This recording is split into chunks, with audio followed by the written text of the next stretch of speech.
Olá, seja muito bem-vindo. Esse é o PetCast História, o podcast oficial do Programa de Educação Tutorial do curso de História da Universidade Federal Fluminense. Trabalhadores do Brasil. Porque entiende que o inimigo é uno. Assim sendo, declaro vaga a presidência da República. Filhotes da ditadura. Todas as fronteiras da Alemanha Oriental estão abertas. Vai todo mundo perder. Isso é uma mentira, é uma pantomima, uma patuscada. Oi, gente, tudo bem? Eu sou a Maria Eduarda, sou bolsista aqui do PET e hoje eu estou dividindo esse episódio muito importante com a minha colega de PET, a Camille. A Camille está com a gente no PET desde 2022, finalzinho de 2022, a gente entrou mais ou menos juntas, só que vocês não ouviram a vozinha dela aqui porque ela estava em outro projeto nosso, Mais História. E agora é um prazer enorme receber ela aqui na equipe do podcast. Então, vai ser o episódio de estreia dela e eu tô muito feliz de estar aqui com ela hoje. Camille, se apresenta aí pra galera, dá um oi. Oi, ouvintes. Oi, Duda. Oi, professor. Muito feliz de estar estreando no podcast, principalmente de estar estreando no podcast com um tema tão importante, né? Até porque, em março de 2024, o golpe empresarial militar brasileiro chega à marca de 60 anos. E por isso, o podcast História organizou uma série de 4 episódios que irá abordar eixos econômicos, culturais e sociais de um dos períodos mais difíceis da história do Brasil. Para esse episódio de abertura e para a minha estreia também, a gente quer trazer um panorama geral do golpe e para isso convidamos o professor Lucas Pedretti, que é doutor em Sociologia pelo Instituto de Estudos Sociais e Políticos da UERJ e mestre em História Social da Cultura. Professor, fique à vontade para se apresentar e contar um pouquinho também sobre a sua trajetória nos estudos sobre a ditadura. Oi, gente, tudo bem? É um prazer enorme estar aqui com vocês. Eu estava ouvindo vocês falarem e estava lembrando que eu fui bolsista do PET na minha graduação lá em 2000 e nem lembro o ano, 2012, eu acho. Então, muito bom estar aqui com vocês. Parabenizar pelo episódio, enfim, pelo podcast, pelos projetos nesse sentido de divulgação, né, científica, de diálogo do que a gente produz na universidade com um público mais amplo, que eu acho que é um dos nossos desafios fundamentais. É isso, eu sou formado em História, eu fiz a graduação e o mestrado na PUC e fiz doutorado em Sociologia, atualmente sou pesquisador de pós-doutorado lá no IESP e UERJ também, e tenho dedicado a diversas questões relacionadas à ditadura militar, né? Então, minha dissertação de mestrado, eu tentei analisar a repressão da ditadura contra os bailes de música soul durante a década de 70, né, deu origem a um livro, Dançando na Mira da Ditadura, publicado em 2022 pelo Arquivo Nacional. E na tese eu tentei discutir um pouco mais sobre as formas de construção da memória da ditadura, né, como se constituiu essa ideia de quem foram as vítimas da ditadura, quem são os sujeitos que historicamente foram reconhecidos nesse lugar. E também deu origem a um livro que está sendo publicado agora, chamado Transição Incompleta. Vai sair pela Companhia das Letras agora em abril. E eu errei o nome do meu livro, é a Transição Inacabada, né? A Transição Incompleta. É um prazer enorme estar com vocês para conversar desse tema tão importante. Muito obrigada, professor. Já estou animada, já vi que vai ser um bom episódio. É uma honra estar recebendo você aqui. E antes de a gente começar, de fato, com as perguntas sobre ditadura, uma coisa mais factual que é o nosso objetivo aqui hoje, eu queria resolver um problema que talvez esteja incomodando o nosso ouvinte, não sei, que é o nome desse episódio. Eu não sei vocês, mas eu na escola aprendi sobre ditadura militar, ou no máximo, ditadura civil-militar. Mas empresarial militar é um termo que eu não tive contato na escola, enfim, e eu imagino que a maioria das pessoas que, enfim, não está nesse ambiente acadêmico, ou, enfim, pessoas em geral não tenham escutado o termo empresarial militar. Então, por mais que nossa ideia não seja mergulhar aqui num debate historiográfico, será que você pode explicar para a gente mais ou menos, assim, dar uma pincelada do porquê que a gente escolheu usar empresarial militar ao invés de civil militar? Pois é, acho que esse é um bom ponto de partida, porque... Bom, você coloca que a gente vai resolver essa questão, a gente não vai resolver porque a natureza do debate historiográfico é essa, né? Ele está sempre em aberto e esperando novas contribuições para o debate, para a consolidação de consensos, ou pelo menos de perspectivas mais consolidadas, né? E o que está em jogo, né, na discussão da nomeação dos períodos históricos, né? Tanto na nomeação quanto na própria periodização, né? Então, a ditadura vai até 79, 85, 88, né? Tudo isso são debates que estão sempre abertos pelos historiadores, né? E o que está em jogo é um pouco a tentativa de encontrar formas de nomear um período da forma mais adequada para, digamos assim, revelar a natureza daquela experiência histórica, né? Então, é meio evidente, né? Quando a gente chama alguma coisa de empresarial militar ou só de militar, o que a gente está querendo destacar ao colocar um empresarial, né? A gente está querendo destacar o fato de que a ditadura ela foi apoiada e ela beneficiou grupos empresariais, e aqui a ideia de empresarial está funcionando, né? Está operando para indicar o caráter de classe desse golpe, dessa ditadura, ou seja, né? Um golpe e um regime autoritário que vão ser instaurados no Brasil em benefício ou em favor de uma determinada classe social, de determinados grupos econômicos, né? A gente, desde o fim da ditadura, na verdade, ainda durante o regime, as discussões sobre como nomear aquela experiência histórica estavam ocorrendo, né? Isso acontece tanto, digamos assim, na própria arena pública, né? Os atores políticos discutem como nomear aquela experiência, então é isso, a gente sabe que os militares chamam até hoje de Revolução de 64. Mas depois isso entra também como um problema propriamente acadêmico, historiográfico, científico, né? Então, a trajetória dessa discussão no âmbito das ciências sociais e da história, a gente pode pensar em 3 grandes momentos, né? Para chegar na ditadura empresarial militar. A gente sai da ditadura, digamos assim, com essa ênfase no caráter militar do regime, e aí vai ter um trabalho seminal, um trabalho muito importante publicado pelo René Dreyfus, um cientista político uruguaio, chamado 1964, A Conquista do Estado, em que ele vai, a partir de uma documentação muito extensa do Instituto de Pesquisas e Estudos Sociais, que é um instituto lá que apoiou e organizou o golpe, ele vai apontar evidências muito contundentes no sentido de falar o seguinte: olha só, esse golpe de 64 ele não é dado porque tinha uns militares lá translocados que queriam assumir o poder. Ele é dado em nome de um projeto econômico, um projeto de país que estava sendo formulado no âmbito do IPES pelas elites econômicas, por grupos empresariais, por setores militares, por representantes de entidades da classe média ali, desde muito antes de 64. Né? Então, o golpe vem sendo gestado há muito tempo. 64 é quando a conjuntura, digamos assim, permite que esse movimento militar ganhe tração e o golpe se efetive. Mas o projeto de país, o projeto econômico que assume o poder a partir do golpe, ele está sendo pensado e gestado há muito tempo, né? Então, o Dreyfus, ao apontar, né, para essa participação e cumplicidade empresarial no golpe na ditadura, ele está chamando a atenção do seguinte: olha só, o caráter, digamos assim, unicamente militar do golpe, ele não se explica, é preciso evidenciar a sua dimensão de classe. Acontece que o Dreyfus era um marxista, depois o marxismo entra em crise, né? As perspectivas, as leituras marxistas da história passam a ser muito questionadas por uma série de razões que não cabe muito entrar, mas o fato é que o trabalho do Dreyfus ele passa por um certo processo de apagamento no interior da própria historiografia, né? Aquela grande contribuição dele vai sendo meio deixada de lado, aí vai ter gente que vai falar que aquilo é teoria da conspiração, né? E esse tipo de coisa que a gente ouve até hoje. E aí, lá, principalmente no marco dos 40 anos do golpe, né? Ou seja, numa dessas efemérides que propiciam que o debate acadêmico ganhe força, um conjunto de historiadores vai propor a ideia de civil-militar como uma forma de evidenciar, mais uma vez, a participação da sociedade no golpe. Só que aqui, né, esse conjunto de historiadores está trabalhando, está operando com uma ideia que é muito diferente daquela que o Dreyfus trabalhava. Então, enquanto o Dreyfus está falando de ditadura civil-militar, de golpe civil-militar, para evidenciar o caráter de classe do golpe numa perspectiva marxista, esses historiadores, enfim, a UF digamos assim, um local importante para a construção dessa historiografia, né? Isso vai começar principalmente a partir dos trabalhos do professor Daniel Arão. A ideia de civil-militar não necessariamente tem um caráter marxista, não necessariamente parte de uma leitura marxista. Então, ela vai gerar uma historiografia que está pensando os problemas do consenso e do consentimento da sociedade em relação ao golpe, né?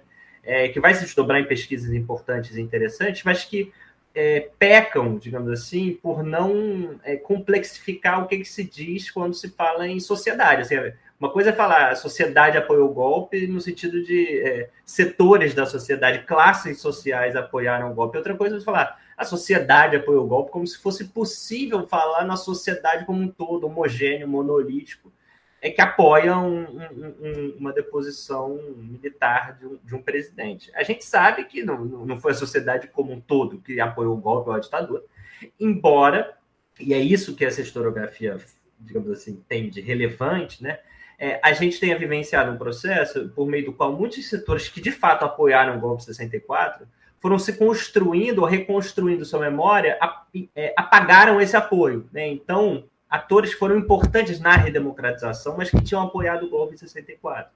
Então, setores da Igreja Católica, a Ordem dos Advogados do Brasil, todos esses setores que compõem um pouco um certo campo liberal, um campo de centro, que de fato tinham apoiado o golpe de 64, são importantes para a redemocratização e constroem sua memória pós-ditadura falando assim, nós somos democratas, etc.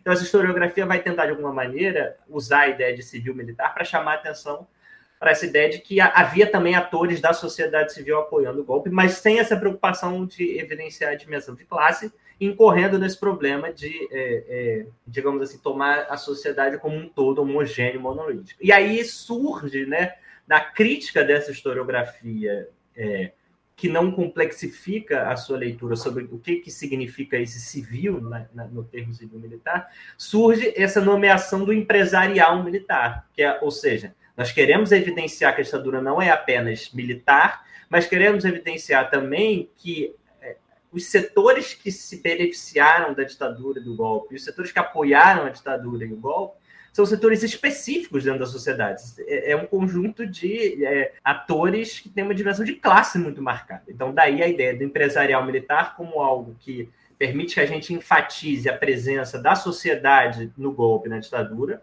mas que não caia no erro de totalizar a ideia de sociedade, né, o termo sociedade, e que permita a gente evidenciar que há uma natureza de classe no projeto autoritário que toma o poder a partir do golpe de 64. Eu sei que era para um comentário curto, eu obviamente me alonguei, mas acho que é um pouco esse o debate que está por trás. E aí é isso, assim, as discussões acadêmicas sobre essa forma de nomeação, elas continuam até hoje, né? E existem argumentos legítimos, por exemplo, para muita gente que até hoje prefere o termo ditadura militar e não usar nem de civil militar, porque também a gente pode acabar incorrendo num certo... digamos assim, pecado da ultranomeação, né? Então você tem que falar assim, na medida que você vai complexificando a leitura da ditadura, você tem que nomear isso no título. Então se torna uma ditadura empresarial católico militar, uma ditadura empresarial cis heteronormativo católico militar. Evidente que isso tem uma função, digamos assim, até política importante, mas do ponto de vista historiográfico é um debate legítimo o quanto essas formas de nomeação são válidas, etc. E muitas vezes eu acho que a historiografia se perde nesse debate até. A nomeação talvez seja um detalhe pequeno perto do tipo de pesquisa de questão que a gente precisa responder. Mas isso é um debate para outro momento. Eu acho que, enfim, deu para dar uma situada geral no problema. Não, deu super, ficou ótimo. Realmente é um debate complexo, não dá para a gente fazer um comentário rápido, porque sempre tem uma coisa a mais para falar, né? Mas foi ótimo, super deu para a gente entender. Enfim, obrigada. E para você, ouvinte, se você se interessou por esse debate, quer entender ainda um pouquinho mais, vai ter na descrição desse episódio e lá no Instagram, na legenda do post sobre esse episódio, vão ter alguns textos, alguns materiais, se você quiser mergulhar um pouquinho mais nesse debate historiográfico, mas eu acho que daqui dá para ter um panorama bem legal do porquê a gente escolheu o empresarial militar, enfim, todas as questões que envolvem essa nomenclatura. Mas vamos agora entrar nas perguntas sobre a ditadura em si. Manda bala aí, Camille. Então, professor, a primeira pergunta, a gente tem que considerar, então, que os 60 anos de golpe, mais do que nunca, é fundamental debater sobre esse tema, que está em constante disputa de narrativa, como a gente viu agora, sobre um debate longo sobre uma nomenclatura. Então, como a gente já falou, o objetivo desse episódio é construir uma base mais factual mesmo. Então, para isso, a gente tem que partir lá do início. Então, poderia explicar para a gente um contexto brasileiro e mundial que possibilitou esse golpe?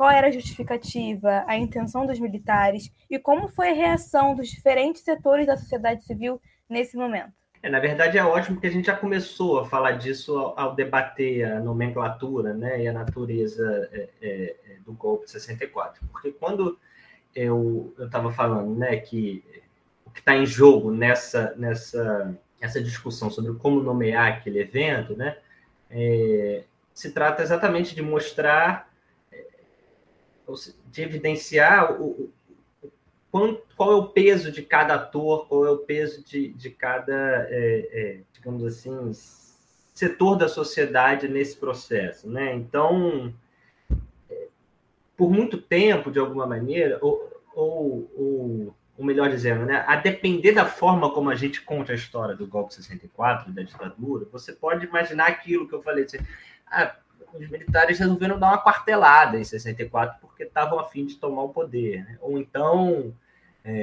sei lá, o Ustra era um maníaco que queria torturar as pessoas e por isso deu um golpe, porque ele tinha um prazer sádico nisso, né? Embora eu não negue que provavelmente o Ustra tivesse um prazer sádico em torturar, quando a gente ignora que esses militares chegam ao poder em nome de um projeto, a gente fica com essa leitura talvez simplória, né, desses processos sociais. Ou então a gente pode, de alguma maneira, incorrer no erro de acreditar na autojustificativa dos militares, né, para o golpe. Então, eles deram o golpe porque havia algum tipo de ameaça comunista, algum tipo de ameaça subversiva, né?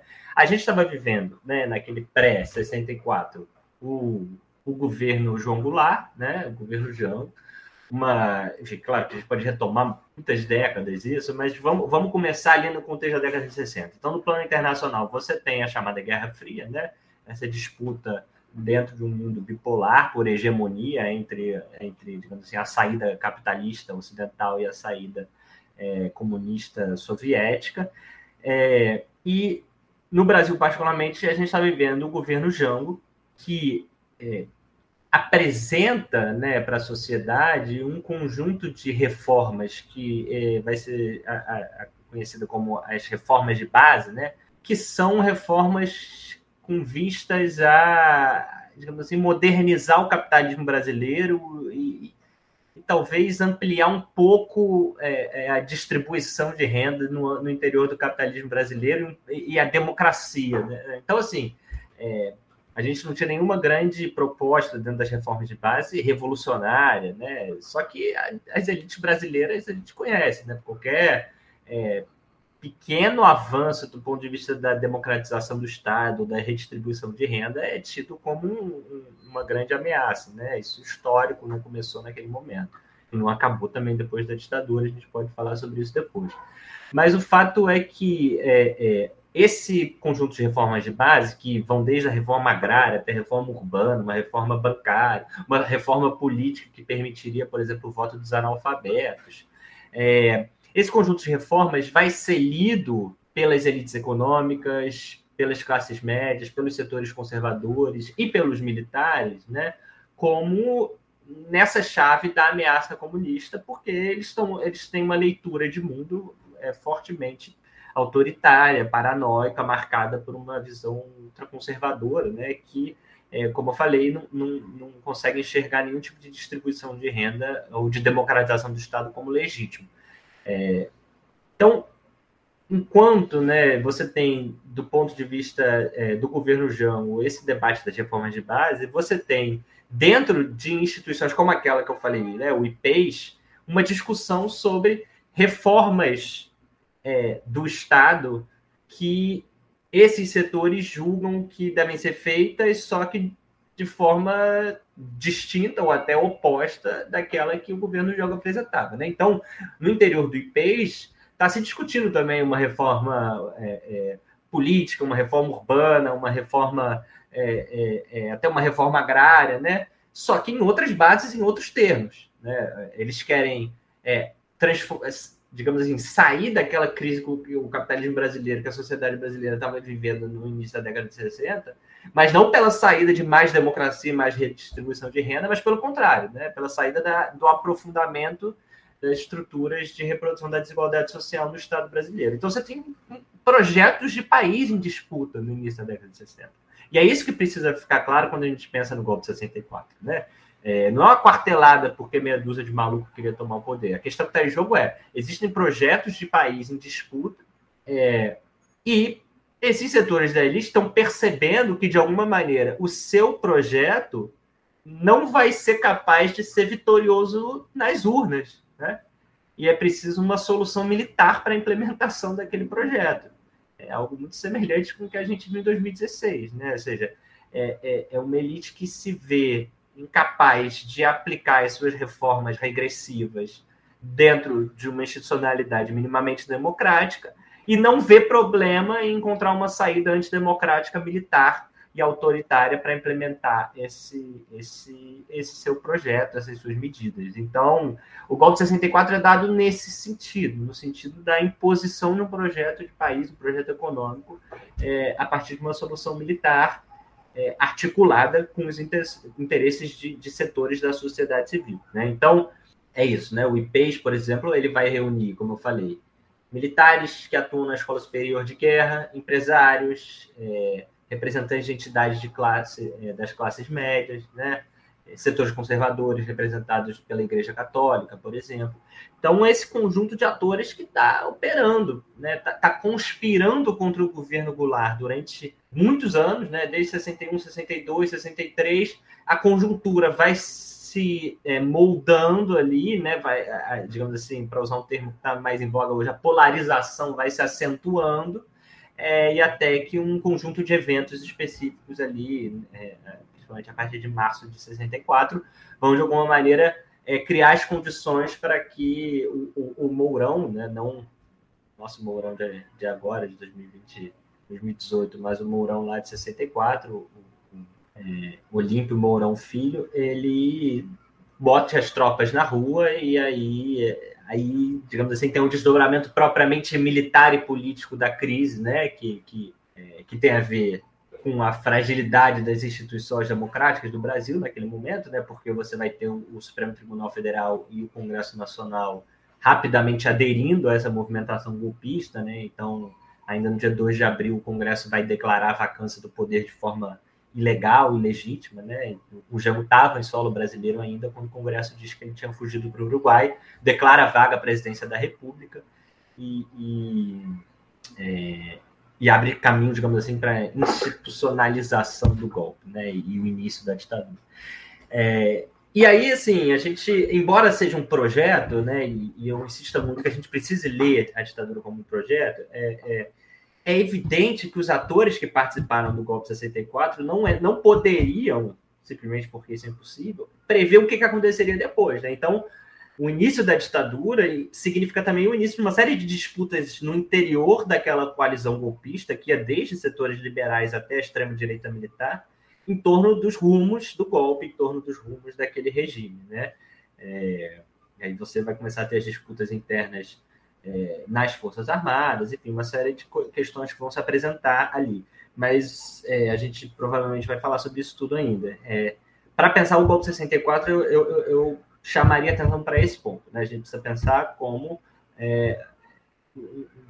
algo que vai acontecer no quadro dessa disputa de projetos de país, pensado, óbvio, em termos transnacionais, dentro da Guerra Fria. Eu acho que isso é um pouco o que eu diria. Muito bom, professor. Muito obrigada pela explicação. E agora que a gente já está entendendo o panorama geral e contexto brasileiro e mundial que possibilitou o golpe, além dos outros fatores, eu acho que agora a gente começa a adentrar em alguns pontos importantes quando se fala em ditadura. Quando a gente fala em ditadura, a gente logo pensa em repressão, tortura, censura e, no nosso caso, caso brasileiro, o AI-5. Porque a gente escuta muitas pessoas falando que a ditadura no Brasil foi branda, que só apanhava quem merecia. Mas quando a gente investiga isso a fundo, a gente vê que não é bem assim, sabe? Então, poderia explicar pra gente, então, como eram esses mecanismos de perseguição e tortura? Quem sofria de fato na mão do Estado? E, principalmente, o que foi e o que determinava o AI-5? Bom, então, é isso, né? A gente tem que pensar, como eu estava falando, o golpe de 64 como já uma solução autoritária e violenta de um problema político que estava colocado ali, né? Então, é uma solução absolutamente antidemocrática e violenta na sua origem, porque se trata da deposição ilegal, de um golpe de Estado, né? A deposição ilegal de um presidente legitimamente, que exercia legitimamente o cargo. Essa é a primeira questão que a gente tem que desconstruir, né? A ideia de que haveria algum tipo de legitimidade na deposição de João Goulart, né? E porque a violência original da ditadura está aí, está no fato de se tratar de um golpe de Estado, né? Não de uma deposição legítima, né?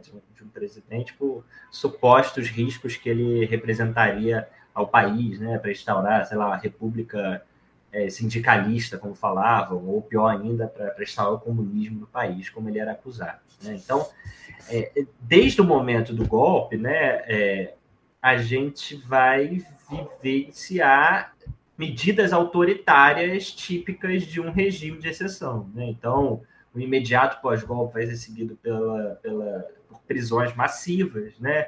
Inclusive com o uso de navios prisões, uso de estádios como prisão, né? Algo que ficou famoso no caso do Estádio Nacional do Chile. A gente foi precursor nisso aqui, o estádio Caio Martins em Niterói, pertinho da UF, foi usado como centro de prisão durante ali os dias imediatamente posteriores ao golpe, né? Dois segmentos da sociedade foram particularmente perseguidos nesse momento, né? Os sindicalistas, né, porque o conflito que estava colocado, né, ali no pré-64 passava, evidentemente, pela força dos sindicatos e pela emergência, né, de uma classe trabalhadora organizada que estava reivindicando seus direitos. Então, você vai ter cassações, intervenção da ditadura em sindicatos, prisões de lideranças sindicais, enfim, assassinatos de lideranças sindicais também. E os militares, né? Você tem um expurgo nas Forças Armadas que é interessante de ser falado de imediato, porque a gente conhece hoje uma imagem das Forças Armadas que é absolutamente homogênea, né, do ponto de vista dos pensamentos internos. O século XX no Brasil vivenciou algo um pouco distinto. A gente teve durante muito tempo, né, disputas internas no interior das Forças Armadas, né, setores democráticos no interior das Forças Armadas, setores nacionalistas, né?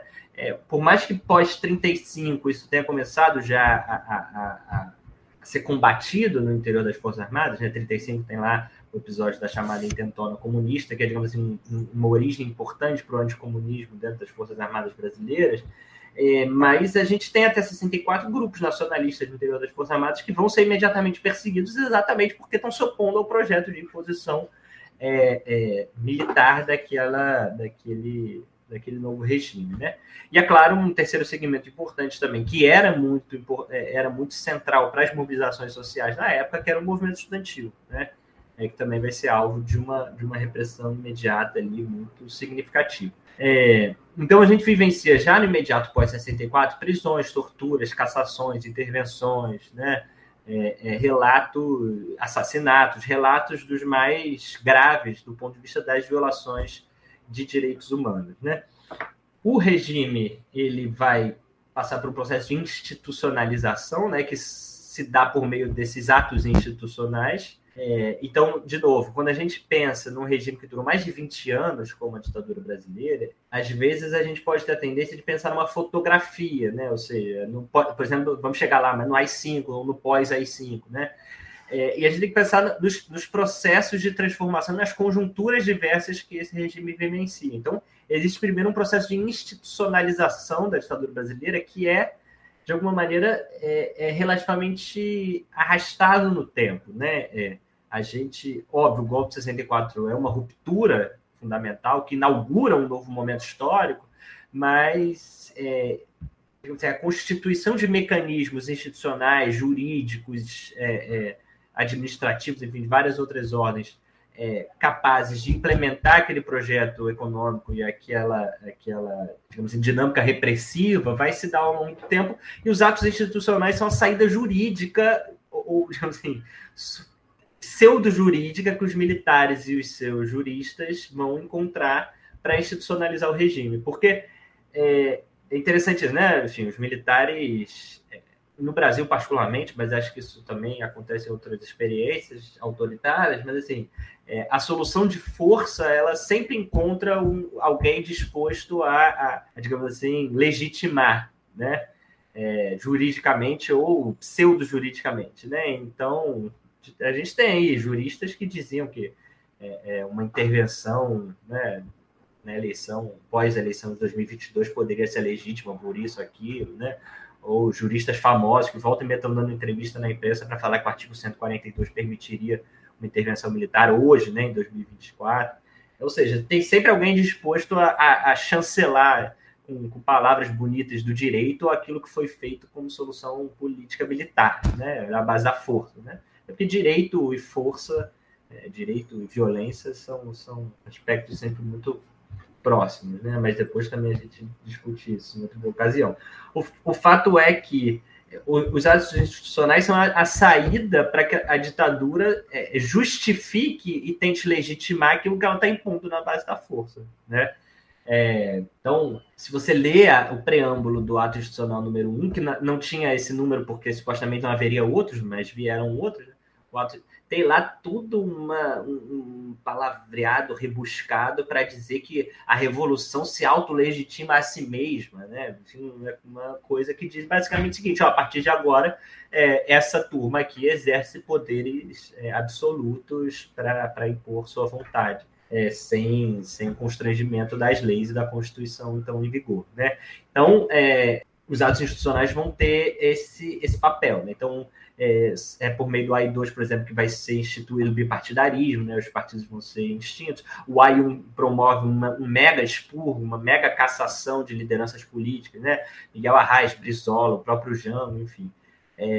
Então, ao longo do tempo, ali entre 64 e 68, o que a gente vê, né, no primeiro momento, essa repressão muito brutal aos setores que estavam mobilizados, né, no pré-64. Essa repressão, ela tem um efeito imediato.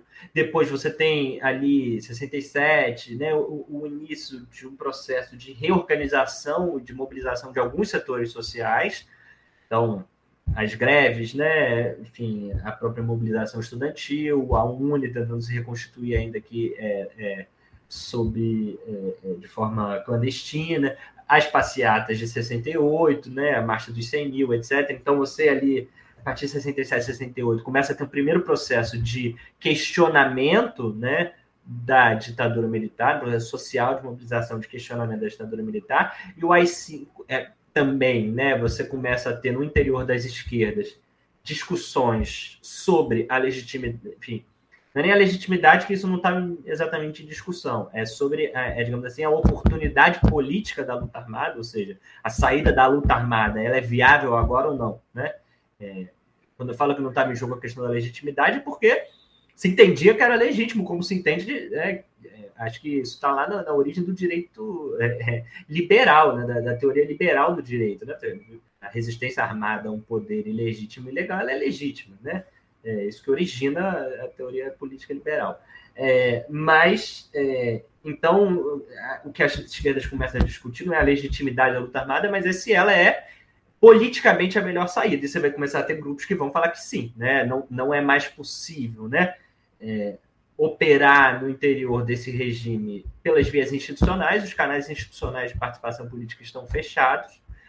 A legitimidade da existência da oposição não é reconhecida pelo Estado, então, diante disso, a gente opta pela via militar de resistência. Isso começa, né, ali também no final da década de 60, e é nesse contexto que vai vir o AI-5 como o ato mais duro da ditadura militar, né, como resposta imediata a essa conjuntura de aprofundamento do conflito entre oposições e regime, né? E o ato institucional número 5, ele prevê, né, uma série de prerrogativas para a ditadura que isso, né, tornam ali o poder efetivamente absoluto, né? Então, a extinção do habeas corpus, a prerrogativa de fechamento do Congresso e uma série de outras medidas, né? E o AI-5 inaugura, então, esse período mais duro da ditadura, que vai ser seguido pela constituição de um aparato repressivo capaz de colocar em prática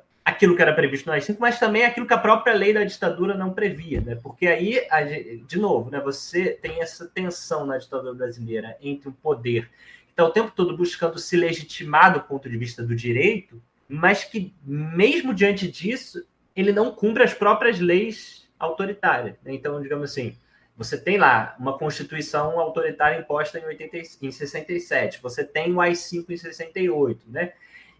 Mesmo assim, esses atos não previam, por exemplo, a tortura como algo legítimo, né? Mas a ditadura vai lá contra as próprias leis que ela impôs e vai promover a tortura, vai promover o desaparecimento forçado, vai promover as execuções sumárias como forma de lidar com as oposições políticas no quadro disso que eles vão chamar de uma guerra revolucionária, né? Então, pós AI-5, você tem um processo de institucionalização, né, de um aparato repressivo que começa em 64, também, de novo, né, pensar nesse processo. Começa em 64 com a criação do SNI, Serviço Nacional de Informações, em que em 69 ganha, digamos assim, pulo do gato, que é a criação da Operação Bandeirante em São Paulo, que é o embrião dos doicodes, né, que era uma estratégia de centralização da estrutura repressiva nas mãos do Exército, né, e a partir dessa coordenação do Exército, do aparato repressivo,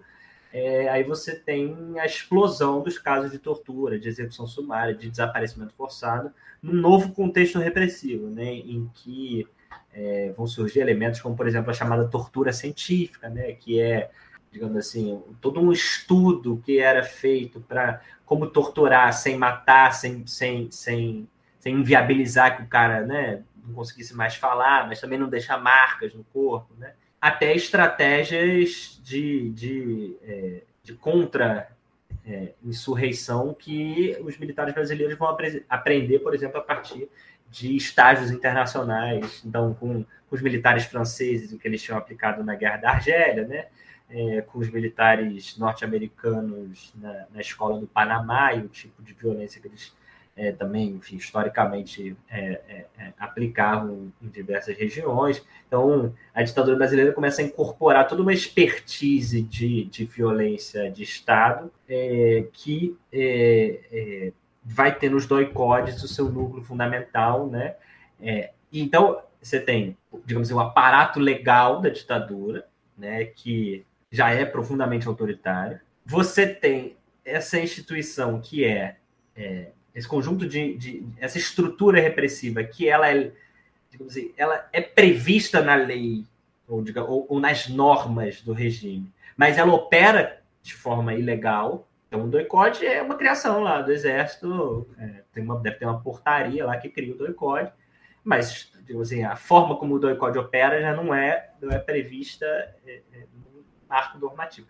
E você tem, dentro dessa estrutura existente, prevista, uma estrutura clandestina, por exemplo, a Casa da Morte de Petrópolis. A Casa da Morte de Petrópolis era operada pelo CIE, mas ela não tem uma existência oficial, digamos assim. Ela é exatamente a ideia do que eram os aparelhos dos grupos revolucionários, né? É um espaço clandestino em que a lei ali não vale, né? E eu diria que você tem um quarto nível, que é onde essa violência instituída para reprimir a oposição política, ela encontra e ela tangencia, digamos assim, um outro processo histórico que marca a experiência brasileira, que é a violência cotidiana das polícias. Então, a ditadura brasileira, por exemplo, ela vai potencializar os esquadrões da morte e os grupos de extermínio, né?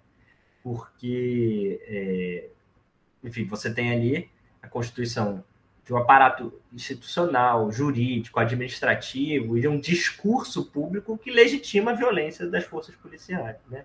Então, o trânsito entre esses grupos estão absolutamente à margem, né, do Estado, embora não estejam fora dele.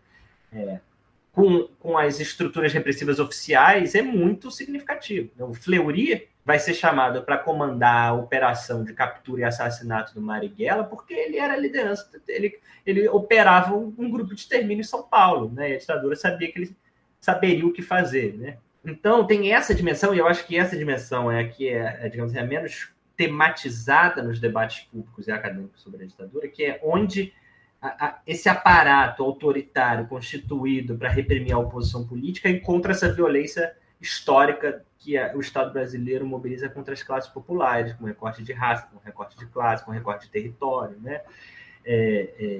Então, eu falei sobre como, por exemplo, os militares brasileiros vão para fora para aprender técnicas de violência, né? E a gente conhece isso, tem trabalhos acadêmicos sobre isso. Mas os militares brasileiros vão para dentro também para aprender a operar para aprender essa expertise de violência. Então, quem vai ensinar os militares brasileiros a como funciona um pau de arara são os policiais civis que usavam pau de arara nos chamados bandidos comuns da década de sei lá quanto, né? Sempre usaram. Você tem alguns depoimentos muito reveladores nesse sentido. Então, Cláudio Guerra, por exemplo, que recentemente foi um dos únicos militares condenados pela justiça por crimes cometidos durante a ditadura, né? Cláudio Guerra era o cara que pegava os corpos dos militantes assassinados na Casa da Morte, levava para uma usina de cana em Cambaíba, na região norte fluminense, em Campos, e incinerava esses corpos. E aí o Cláudio Guerra vai ser perguntado pelo Ministério Público Federal, que está investigando esse caso, sobre como surgiu essa ideia. Ele fala o seguinte, é didático o que ele fala. Eu fazia isso com os bandidos comuns da região. E aí eu achei que era uma boa ideia fazer também para desaparecer com os corpos dos militantes. Ou seja, a ditadura também aprende com essa expertise, digamos assim, que historicamente o Estado brasileiro desenvolveu ao promover terrorismo de Estado contra a juventude negra, contra as populações periféricas, contra os moradores de favelas. Então, pensar na estrutura repressiva da ditadura tem muitos níveis, como a gente vê. Esse Camille coloca exatamente a chave, né, da questão, que é a ideia da ditabranda na pergunta, que é por que mesmo diante desse cenário, existe quem fale em ditabranda, né? Porque só passou a ser tematizado na discussão pública, nos documentários, nos filmes, na própria historiografia, nos livros didáticos, etc., uma parcela muito específica dessa violência, que é aquela violência voltada contra os militantes da oposição, né? Então, aí a gente conecta as duas pontas, né? Se a gente pensa na ditadura como a imposição desse projeto e não como a ação de os militares translocados que queriam assassinar militantes de esquerda, então, digamos assim, o conjunto de violências perpetradas por esse regime também se amplia. Eu vou dar um exemplo porque essa frase é confusa. Eu falei lá no início que o IPES tinha um projeto de, digamos assim, reforma urbana, por exemplo, né?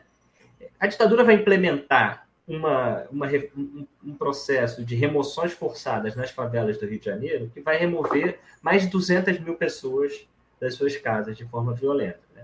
Particularmente na zona sul do Rio de Janeiro, né? Especialmente ao redor da Lagoa Rodrigo de Freitas. Quando eu digo que é a ditadura, porque isso é feito dentro do Ministério do Interior, dentro de um órgão comandado por um general, e que vai usar o aparato repressivo do regime, o TOPS, os DOI-CODs, o SNI, para sufocar a resistência a esse processo. Então, a ditadura brasileira aprofunda a segregação social e racial no Rio de Janeiro. A Lagoa Rodrigo de Freitas é hoje um dos bairros mais brancos do Rio de Janeiro, segundo o IBGE. Quem aprende na escola, quem viu um filme, um documentário, que fale o seguinte, olha, essas remoções são expressão do caráter de classe da ditadura. A gente não aprende isso, né? Tanto é que se você pergunta para as pessoas, a memória que se constituiu sobre essas remoções é a memória sobre o Lacerda. As pessoas falam, o Lacerda removeu. O Lacerda começou esse processo. Mas o grosso das remoções forçadas vai acontecer quando o Lacerda nem é mais governador. Pós 68, não é à toa também que é pós AI-5. A gente não sabe sobre isso, né? Porque essa conexão não é feita. Então, as remoções forçadas são, digamos assim, o projeto urbano da ditadura, são a expressão do caráter de classe da ditadura na forma urbana do Rio de Janeiro. Só que a gente não pensa nisso porque a gente não pensa na ditadura como um projeto. A gente pensa como a ação militar que matou 434 jovens de esquerda, né, que pegaram em armas. Aí é muito fácil você construir o argumento de que mas só morreu quem estava fazendo merda, né? Porque os caras pegaram em armas. Então, na medida que a gente muda a concepção do que foi o golpe, do que foi a ditadura, a gente começa a poder também mudar a nossa concepção sobre o que é a violência desse regime, né? Então, essas duas perguntas estão conectadas, porque ampliando o olhar sobre a primeira resposta, a gente é capaz de ampliar a segunda resposta também, né? Eu acho que esse é um movimento político, historiográfico, que precisa ser feito, tem sido feito por vários, tanto militantes quanto historiadores, atualmente. Professor, muito obrigada, cara. Que resposta maravilhosa, super completa. O ouvinte não tá vendo, então eu vou explicar. No meio da resposta, o Lucas falou assim, tô falando muito, né? E eu fiz um movimento com a mão, tipo, continua, porque eu tava amando. E eu tenho certeza que o ouvinte tava continuando, tava querendo ouvir mais também. Então, sério, muito obrigada. Antes de seguir pro nosso próximo assunto, eu vou só retomar a sua resposta da primeira pergunta para fazer um comentário muito breve e meio bobo, mas é que quem é o ouvinte atento do nosso podcast ou é fã da nossa música de introdução, já ouviu Assim Sendo, Declaro Vaga a Presidente da República. Tá na nossa música de introdução e agora você, ouvinte, já sabe de onde vem essa frase. O Lucas explicou pra gente. Mas, enfim, sobre a sua resposta de agora, é muito interessante a gente perceber a complexidade, né, desses níveis de repressão e como eles eram articulados, enfim, é bem mais, o buraco é sempre mais embaixo, né, na história a gente sempre percebe isso, né, que é sempre mais complicado, enfim. Partindo então agora para o nosso próximo assunto, eu queria falar com você sobre, você já citou um pouco, mas a gente aprofundar um pouco mais, os movimentos de resistência da ditadura, né, como é que se deu essa resistência, você citou alguns, mas, enfim, aprofundar mais, e também falar de uma resistência cultural que a gente escuta um pouco até hoje em dia, música, filme, enfim. Você fala sobre a resistência cultural e eu queria que você falasse também um pouquinho sobre a questão econômica da ditadura, que muitas vezes também é usada por alguns grupos como uma justificativa, de certa forma, ou tentando amenizar a violência da ditadura, falando, bem, mas teve um milagre econômico, enfim. Então, você pode falar um pouquinho disso pra gente? Bom, eu acho que são duas perguntas, né? Vou tentar separar e começar pela segunda para não me... Já viram que eu fico viajando aqui, a chance de perder sempre é grande. Até porque eu acho que essa questão econômica, ela dialoga também com algumas coisas que a gente já falou, então dá para recuperar. De novo, né, assim, o que está em jogo quando a gente pensa no golpe de 64 e na ditadura, né? Porque na medida que a gente volta àquela ideia da ditadura empresarial militar, do golpe empresarial militar, né, a gente está querendo exatamente evidenciar a existência de uma questão econômica que está por trás desse processo todo, né? Então, quando a gente pensa nesse caso das remoções, por exemplo, né, fica muito claro que, como eu falei antes, por que as remoções são expressão do caráter de classe da ditadura? Porque você tinha lá essa área da zona sul do Rio de Janeiro se tornando cada vez mais interessante para o mercado imobiliário, favelas ocupando essa região, e, de repente, o regime acha interessante colocar em prática a ideia de uma erradicação das favelas. Aí vai usar desde os argumentos de que não, essas pessoas merecem lugares, né, mais urbanizados, e é impossível urbanizar uma área como essa, né? Aí você vai lá e pega o documento lá do Banco Nacional de Habitação, por exemplo, que diz o seguinte, a área onde fica a favela da Praia do Pinto, ela é inurbanizável. É possível urbanizar aquilo porque é uma área de mangue, porque ela fica ali entre a Lagoa e Ipanema e a Gávea, né, onde é o clube do Flamengo. E aí tem esse documento falando, essa área é impossível de urbanizar, então a gente tem que tirar essas pessoas daqui. Aí tira essas pessoas daqui, e quem conhece a região hoje sabe que não tem um grande nada lá hoje, tem um super condomínio gigantesco, chamado Selva de Pedra, que não à toa é um lugar em que muitos militares moram. Então, a questão é que não era impossível urbanizar o lugar, a questão é quem eu quero que more nessa região. Então, ao aprofundar, né, essa segregação racial, ao expulsar essa população favelada, negra, dessa região, existe um segmento que está se beneficiando, né? Esse capital imobiliário que tem interesse naquilo. Isso é um exemplo que pode ser expandido para muitos outros casos, né? Então, a gente teve recentemente, né, o encerramento de uma grande pesquisa que investigou a atuação de 3 empresas no golpe e na ditadura, né? Desde da Companhia de Docas até a Folha de São Paulo, passando enfim, por uma série de outras empresas que se beneficiaram do regime, né? Então, a Companhia Siderúrgica Nacional, enfim, essas pesquisas vão exatamente na direção daquilo que o Dreyfus mostrava lá ainda na década de 80. Né? Existem setores que apoiam o golpe, apoiam o regime, porque estão se beneficiando economicamente desse regime. né? E essa pesquisa tem origem numa outra pesquisa que foi muito importante sobre a Volkswagen, né? Sobre a participação da Volkswagen também na ditadura e a cumplicidade empresarial da Volkswagen na ditadura. Então, o que está em jogo quando a gente fala de cumplicidade empresarial? Por um lado, está em jogo uma convergência entre empresários e regime na dimensão repressiva. Então, a Volkswagen vai lá e várias dessas outras empresas organizam listas sujas de trabalhadores, né? À época chamada de listas negras. O que são essas listas sujas? O chefe da segurança da Volkswagen se comunicava diretamente com o diretor do DOPS e falava o seguinte, esse fulano de tal aqui, que é ligado ao sindicato, está enchendo meu saco, resolve isso aí para mim. Você tem a comunicação institucional da empresa denunciando um trabalhador seu para o DOPS lá prender, enfiar porrada, torturar, eventualmente matar e desaparecer, né? Então você tem a convergência na repressão, só que, de novo, por quê? Porque o dono da Volkswagen é um sádico? Talvez seja, mas é porque, principalmente, quando você sufoca o sindicato, você é capaz de aumentar a capacidade de expropriação da força de trabalho, né? Assim, em termos bem diretos, né? Aumentar a capacidade de extração de mais-valia, como diria o velho Barbudo. Os caras não estão enchendo o teu saco, né? Fazendo greve, reivindicando aumento do salário, reivindicando direitos. Então, você vai ter, por exemplo, né, durante a ditadura, o Brasil vai se tornar campeão mundial de acidentes de trabalho. Claro, a organização da classe trabalhadora está sufocada, então você não tem como lutar por direitos, não tem como lutar por proteção. Então você pode construir uma ponte em Rio-Niterói, por exemplo, deixar que 300 pessoas morram e é do jogo, segue o baile, né? Porque não vai ter um sindicato enchendo teu saco na porta no dia seguinte.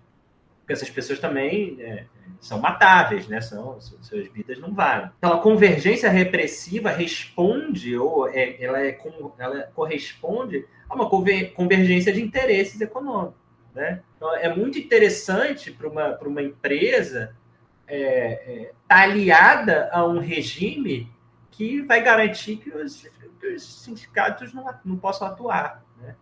E aí tem a terceira dimensão, que está lá no trabalho do Pedro Campos, né? Que é, por exemplo, a relação entre as empreiteiras e o regime. Muita gente ganhou muito dinheiro com as licitações, com as obras faraônicas, né?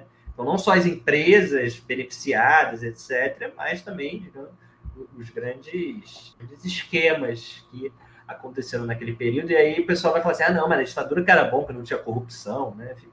Claro, você tinha censura, você não tinha mecanismo de controle, você não tinha transparência, então não é que não tinha corrupção, você não tinha a menor possibilidade de investigar aqui. E mais do que isso, né, digamos assim, os interesses econômicos, eles não estavam, digamos assim, do lado de fora do Estado, operando uma relação espúria, que é o que a gente chamaria de corrupção. Eles estavam dentro do Estado, estavam representados no Estado, eles eram o Estado. Então, também tem a corrupção nesse sentido muito mais profundo, né?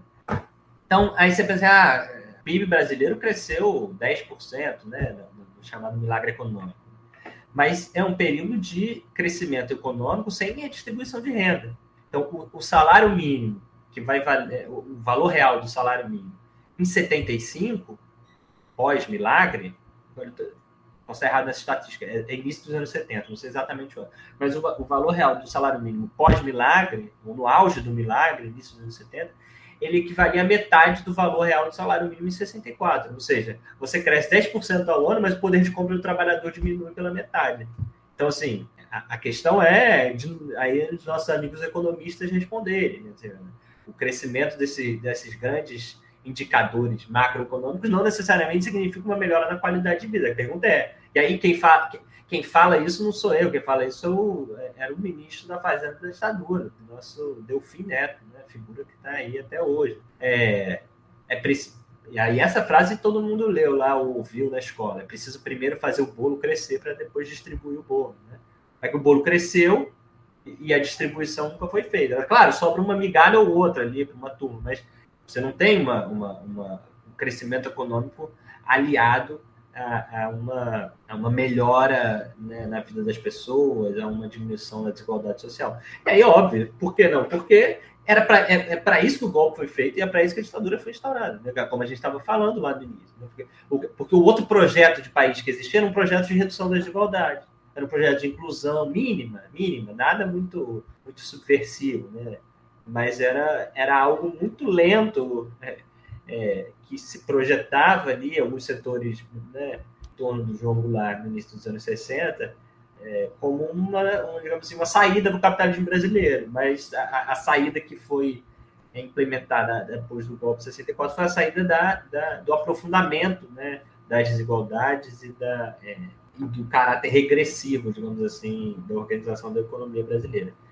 Então, a gente responde, né, a essa ideia do desenvolvimento econômico dos anos 70 por essa pergunta básica, né? Quem ganhou com esse crescimento? Respondendo isso, é fácil, né, você desmontar a ideia de que a ditadura teria trazido grandes benefícios para o país, né?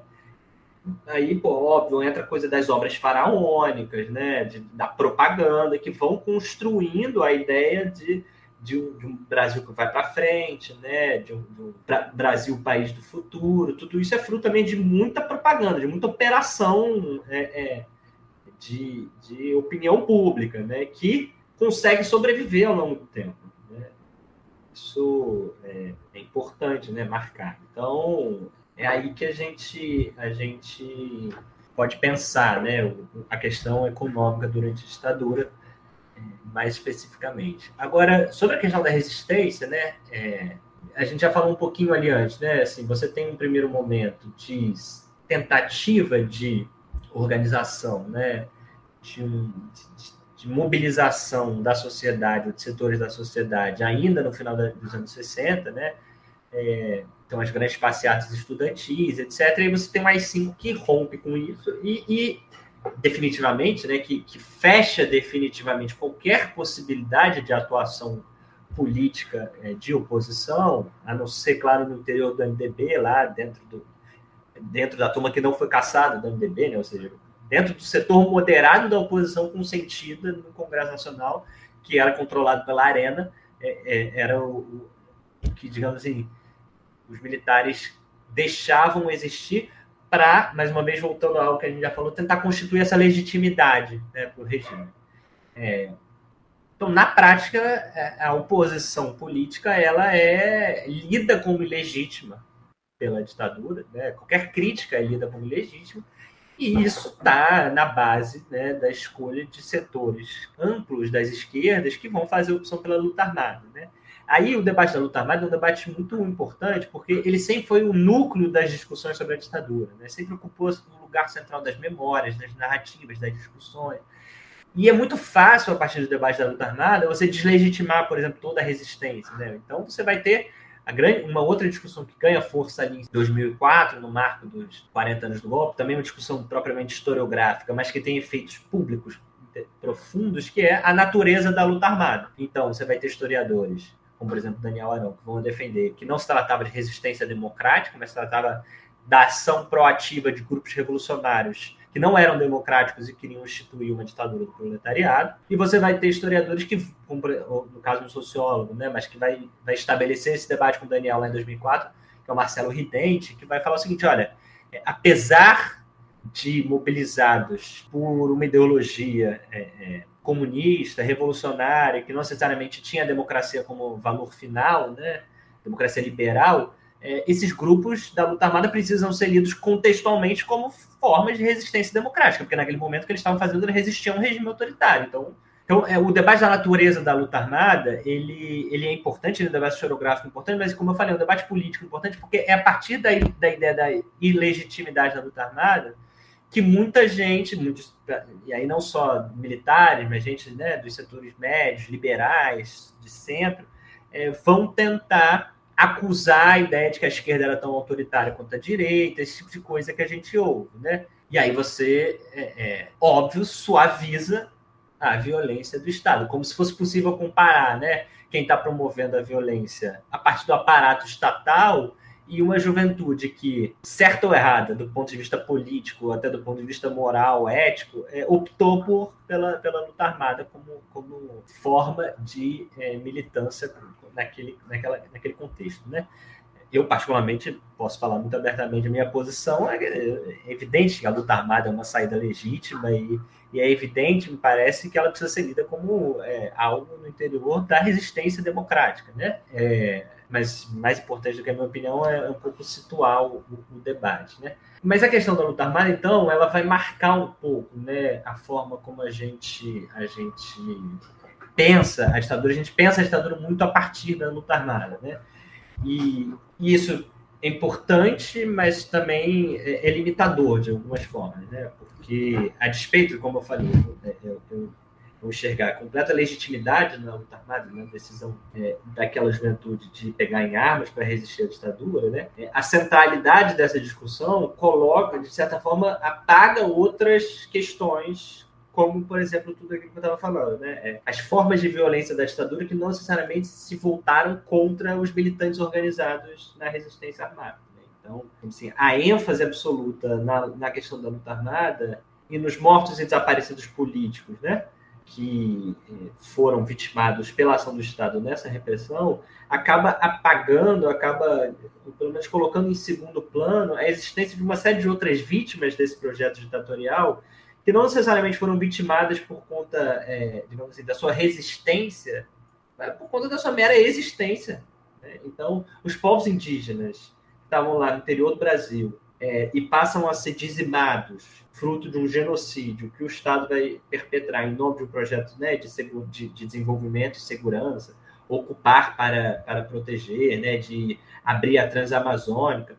Esses povos indígenas, eles não estavam precisando levantar um cartaz, né, escrito abaixo da ditadura para serem considerados inimigos da nação. A sua própria existência, isso que vai argumentar o Orlando Calheiros, um grande pesquisador desse tema, a sua própria existência representava uma espécie de oposição ontológica, ou seja, do próprio ser, ao projeto ditatorial. Então, o genocídio que a ditadura vai perpetrar naquele período, genocídio indígena, não passa necessariamente por uma resistência política naquele sentido clássico que a gente conhece, né? A mesma coisa a gente pode pensar, por exemplo, no caso de uma juventude negra moradora de favelas, né? Você vai ter relatos e mais relatos de jovens sendo presos porque estavam indo para um baile de música soul e tomam uma dura no meio do caminho, e aí não precisa ser o DOPS ou o DECOI, pode ser o PM da esquina, né? Toma uma dura, o cara tá sem identidade ou sem carteira de trabalho, ou só porque o PM tá afim de levar ele para a delegacia. E o cara é preso, passa o final de semana sendo torturado na delegacia, né?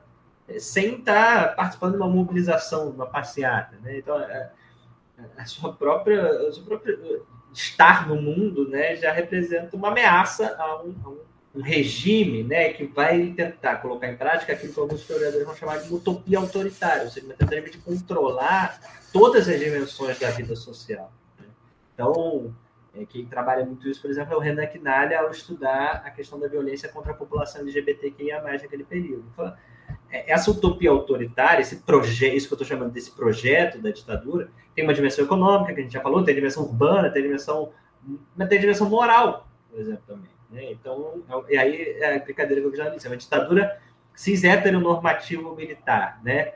E o aprofundamento da violência que vai se dar, por exemplo, contra as travestis no centro de São Paulo, na década de 70, é expressão também desse projeto moral que a ditadura tenta impor, de alguma maneira. De novo, elas não estavam se mobilizando, não estavam resistindo à ditadura no sentido estrito do termo. Então, eu acho que eu fiz esse parênteses para pensar como, digamos assim, a ênfase na questão da resistência por muito tempo, ela apagou, silenciou outras formas de violência que também foram muito importantes do período, né? Agora, isso não significa que a gente não deva pensar na especificidade da violência, digamos assim, política, no sentido clássico do termo, né? Ou seja, na violência que se volta contra detentores de um projeto político alternativo, né?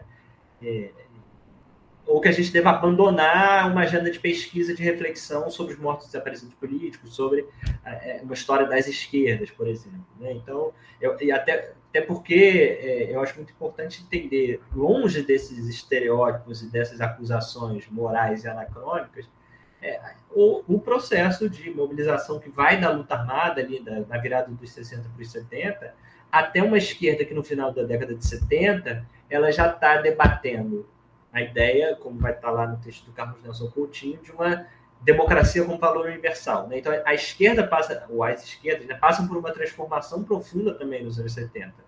A partir da experiência da repressão, da experiência do cárcere, da experiência do exílio, né? De um balanço, de uma autocrítica, que é algo fundamental na tradição da esquerda. No final dos anos 70, a ideia de democracia, a ideia de direitos humanos, a ideia de liberdades democráticas, que no final dos 60 era considerado formalidade burguesa, etc., no final dos 70 já é incorporado pelos principais setores da esquerda como valores universais. Então, a democracia não mais como, digamos assim, uma etapa estratégica, né? Uma etapa dentro de uma estratégia que vai levar ao comunismo, mas a democracia como valor em si, né?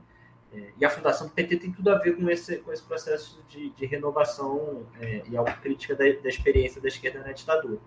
Mas o que eu quero dizer com isso é que a dimensão da resistência, ela tem muitas também mudanças, né, que vão atravessar a conjuntura e que precisam ser olhadas não nessa chave a luta armada era legítima ou não era legítima, né? Isso é um debate, enfim, anacrônico, porque naquele momento, particularmente, nos anos 60, era absolutamente legítimo, né? Imagina você discutir se a resistência, né, se a resistência anticolonial, por exemplo, é legítima. É claro que é legítima, a resistência armada, né, na Argélia, por exemplo.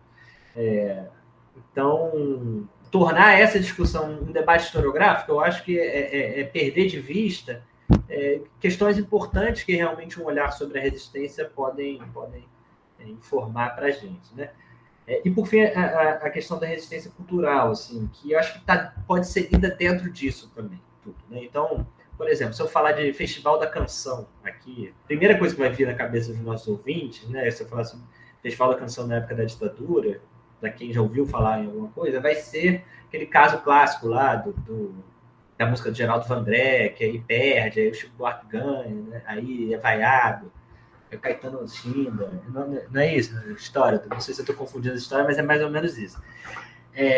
Você, por exemplo, vai ter um cantor que vai sair preso de um Festival da Canção que não entra nessa nossa memória, que é o Tony Tornado. Ele é preso ao fazer o símbolo dos Panteras Negras no palco, né, na edição do Festival da Canção. Agora eu não me recordo 71, 73.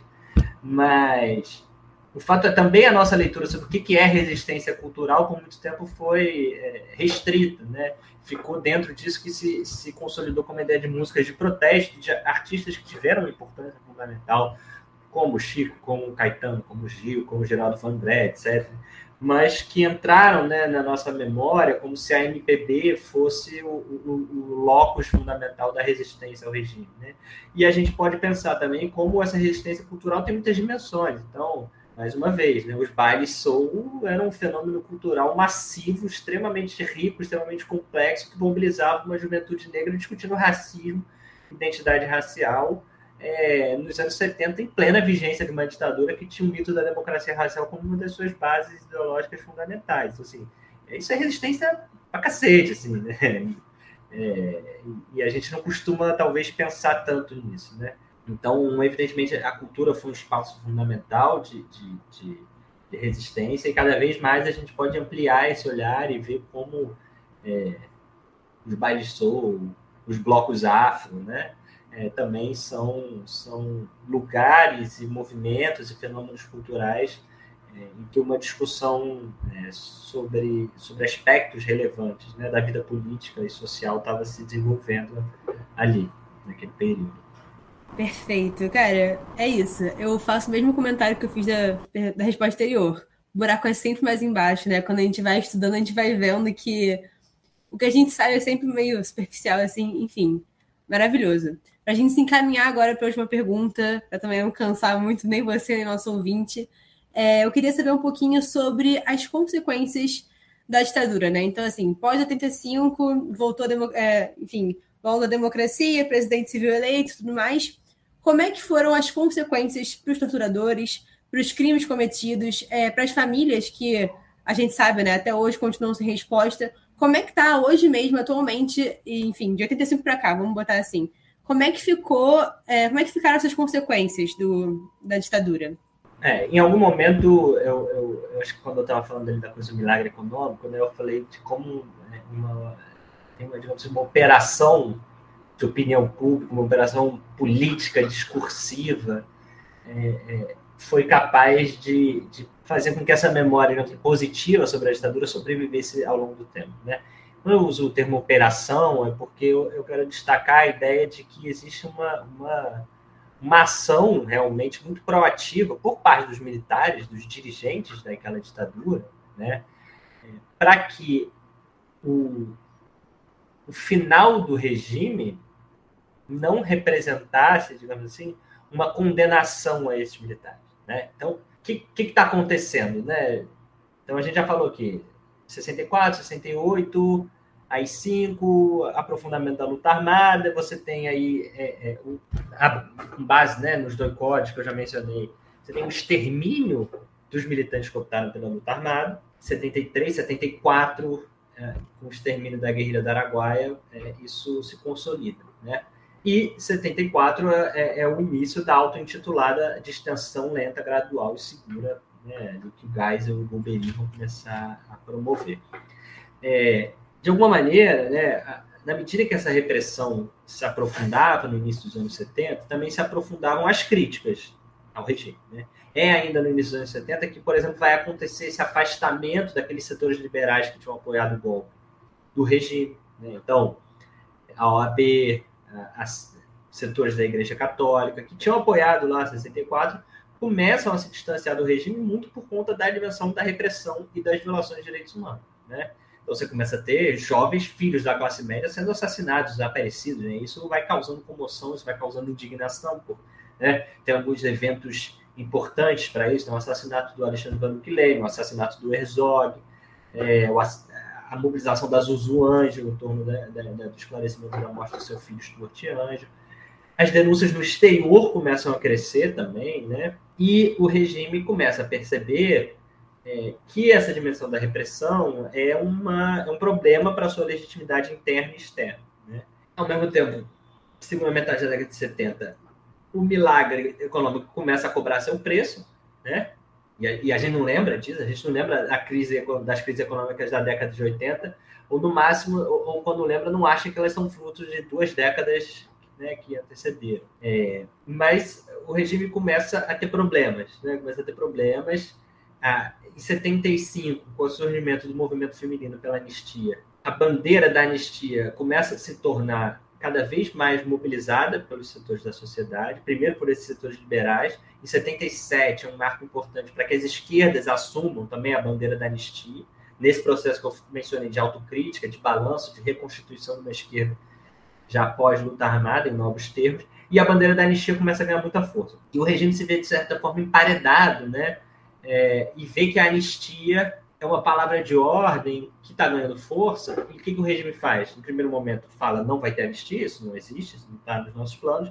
E quando Figueiredo assume, a sua função é basicamente formular um projeto de anistia que sirva aos interesses do regime e ditar o ritmo que essa anistia vai ser implementada, né? Então, é ditar a forma e o ritmo da anistia, dentro daquele projeto mais amplo da distensão, da abertura lenta, gradual e segura, né?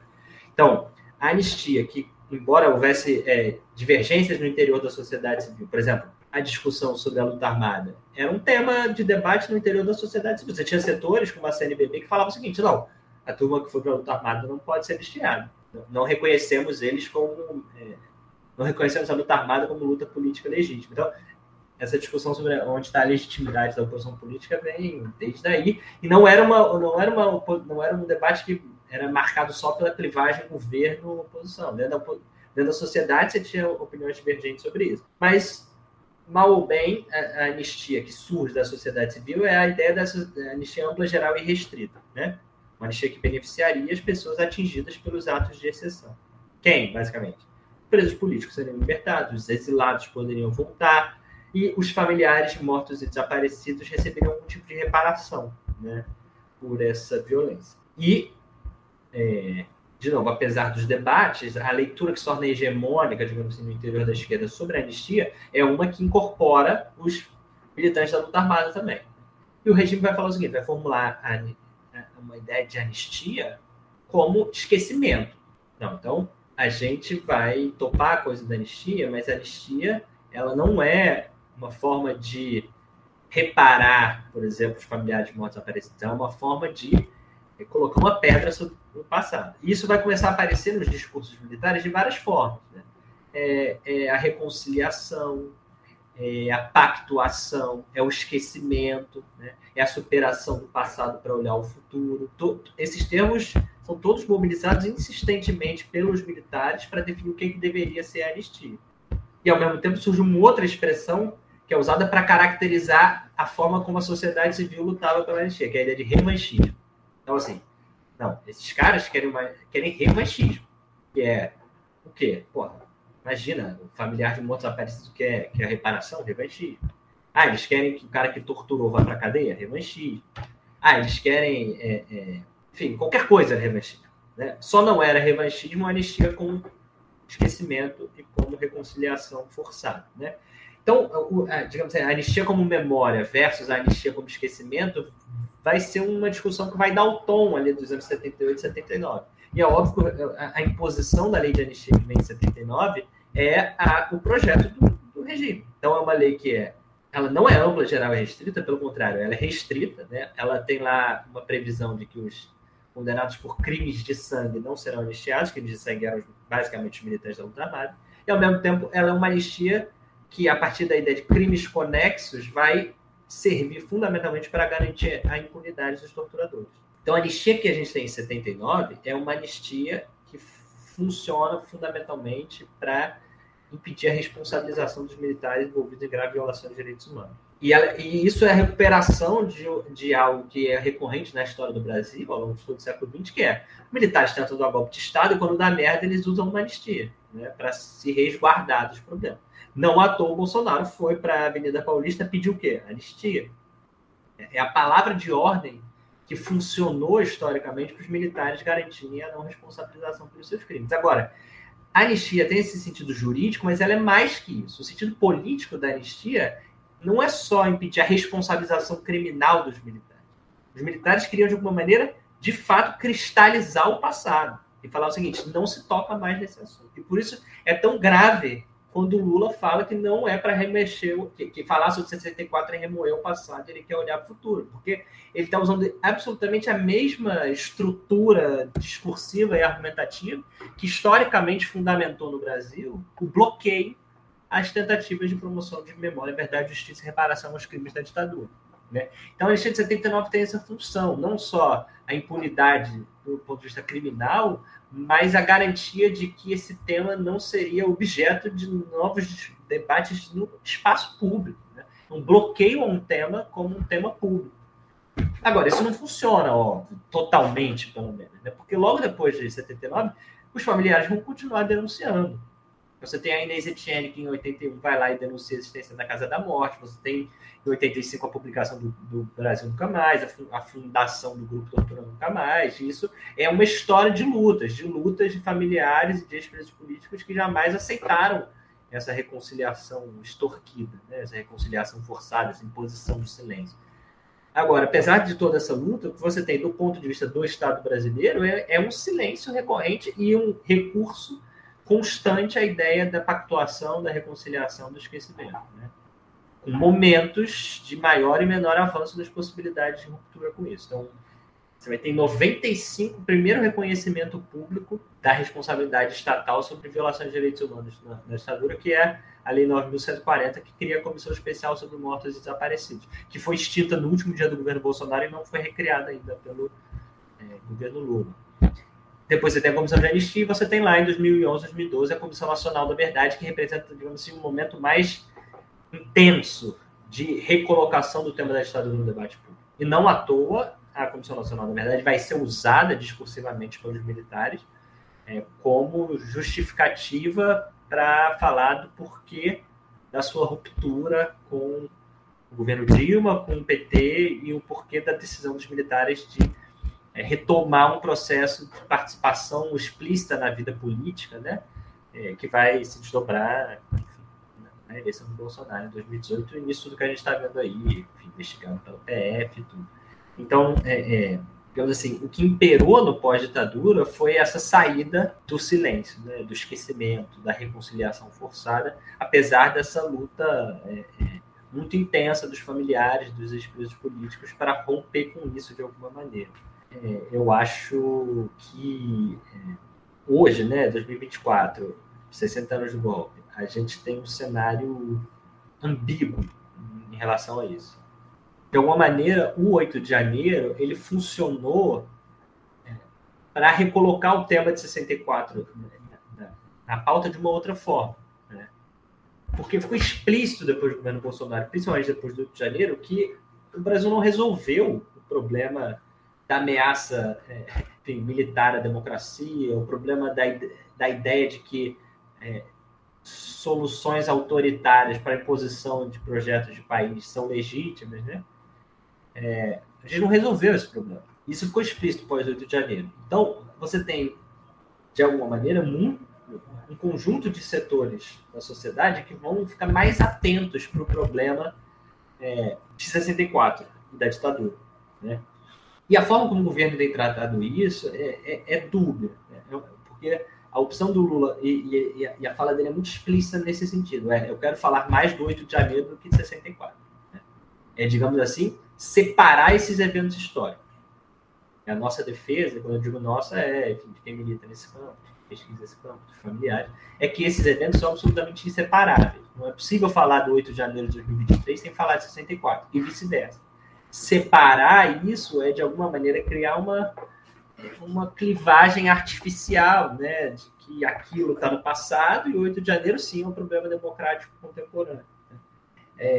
Se a insistência for nessa saída, a gente pode até prender meia dúzia de generais, prender o Bolsonaro, todo mundo vai fazer um churrasco, tomar cerveja no dia que isso acontecer, mas, de fundo, o que está em jogo? Né?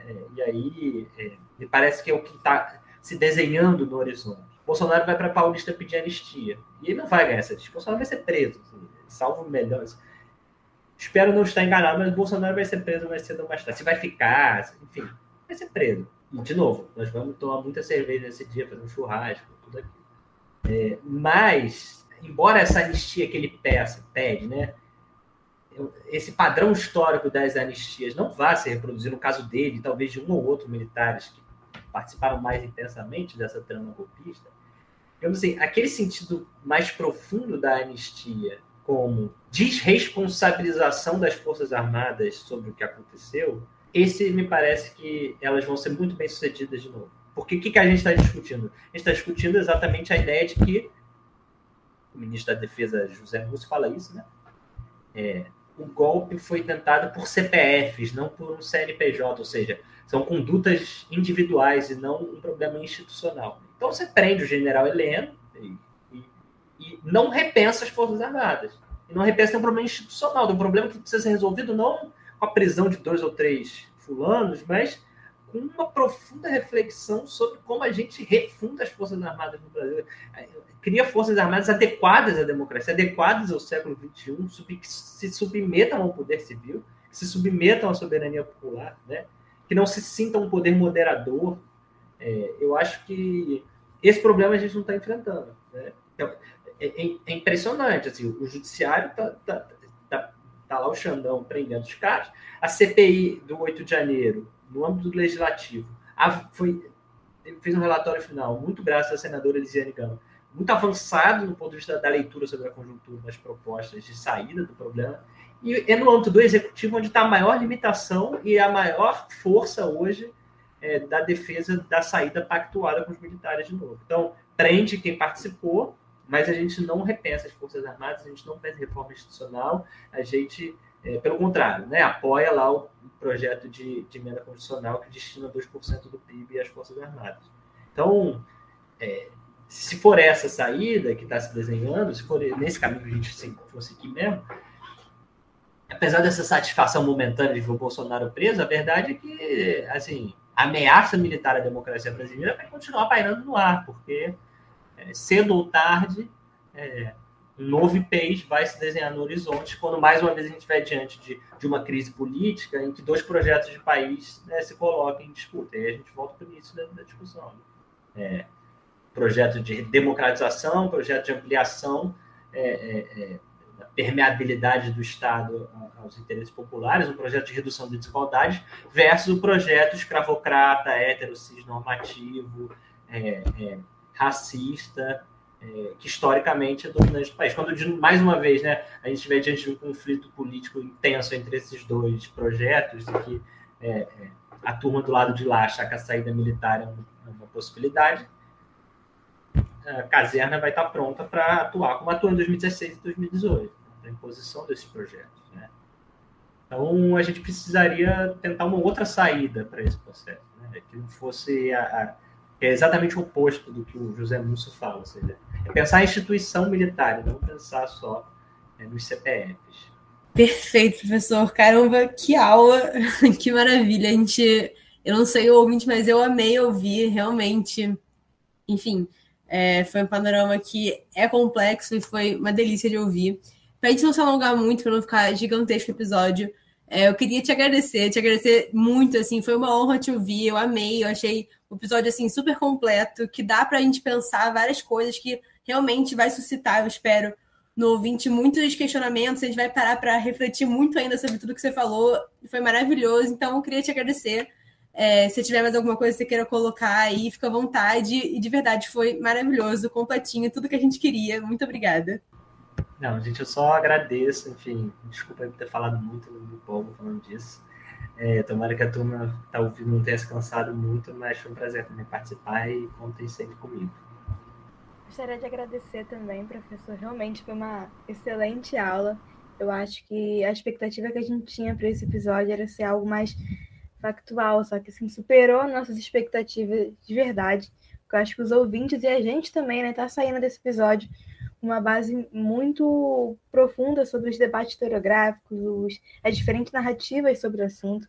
Então, realmente foi um excelente episódio. Muito obrigada por ter topado. E agora, gostaria de lembrar você, ouvinte, para seguir a gente nas redes sociais. No Instagram é @PetHistoriaUF, no Twitter, @PetHistoria, falecido Twitter, né? No caso agora é X. No Facebook, Pet História UF Niterói, e também estamos no YouTube como Pet História UF. E os créditos do episódio. Roteiro, Camille Lima e Maria Eduarda Veras. Apresentação, Camille Lima e Maria Eduarda Veras. Edição, Rafael Valeiro. E revisão com a nossa querida Alice Dias. Muito obrigada novamente, professor. Obrigado, gente. Um abraço.